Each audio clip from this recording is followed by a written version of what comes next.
Kejari Banyuasin tahan Kades Sebokor 2 periode. Tersangka dugaan korupsi dana desa.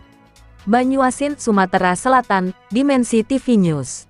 Tim penyidik bidang tindak pidana khusus Pitsus Kejaksaan Negeri Kejari, Banyuasin menetapkan Kepala Desa Sebokor, Kecamatan Air Kumbang, berinisial A sebagai tersangka dalam kasus dugaan tindak pidana korupsi pengelolaan dana desa tahun anggaran tahun 2021 sampai tahun 2024. Penetapan tersangka dilakukan pada Jumat tanggal 13 Maret tahun 2026 setelah penyidik mengantongi bukti yang cukup terkait dugaan penyimpangan anggaran desa. Tersangka yang diketahui masih aktif menjabat sebagai Kepala Desa Sebokor dan telah menjabat selama 2 periode tersebut langsung ditahan oleh penyidik. Kepala Seksi Tindak Pidana Khusus Kejari Banyuasin, Giovanni SHMH, menjelaskan penetapan tersangka dilakukan setelah penyidik memperoleh minimal 2 alat bukti yang sah sesuai ketentuan hukum yang berlaku. Berdasarkan hasil pemeriksaan, tim penyidik telah menetapkan saksi berinisial A sebagai tersangka dalam perkara dugaan tindak pidana korupsi pengelolaan dana desa Sebokor tahun anggaran 2021 hingga 2024, ujar Giovanni. Ia menjelaskan, tersangka diketahui telah menjabat sebagai Kepala Desa Sebokor sejak tahun 2014 hingga saat ini.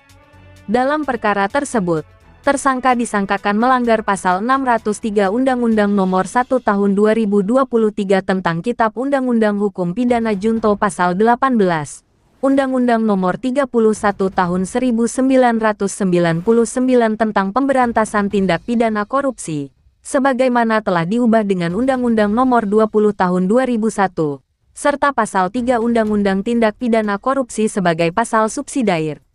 Setelah ditetapkan sebagai tersangka, yang bersangkutan langsung ditahan di Lapas Kelas 2A Banyuasin selama 20 hari, terhitung sejak tanggal 13 Maret tahun 2026 hingga tanggal 30 Maret tahun 2026.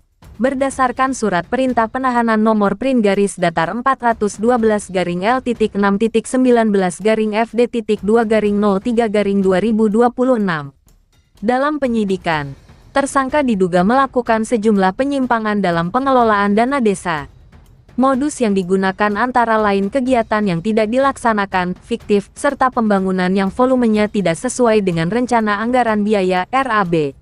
Akibat perbuatan tersebut, negara diduga mengalami kerugian sebesar Rp418.101.506,65 berdasarkan hasil perhitungan Inspektorat Daerah Kabupaten Banyuasin. Dari hasil pemeriksaan, tersangka juga telah melakukan pengembalian uang sebesar Rp50 juta yang nantinya akan disetorkan ke kas negara, jelas Giovanni. Kejaksaan Negeri Banyuasin menegaskan bahwa proses penyidikan masih terus dikembangkan untuk mengungkap kemungkinan adanya pihak lain yang turut terlibat dalam dugaan korupsi pengelolaan dana desa tersebut. Liputan, Yusan, Kepala Biro Kabupaten Banyuasin Provinsi Sumatera Selatan, mengabarkan untuk Dimensi TV News. Membuka cakrawala informasi.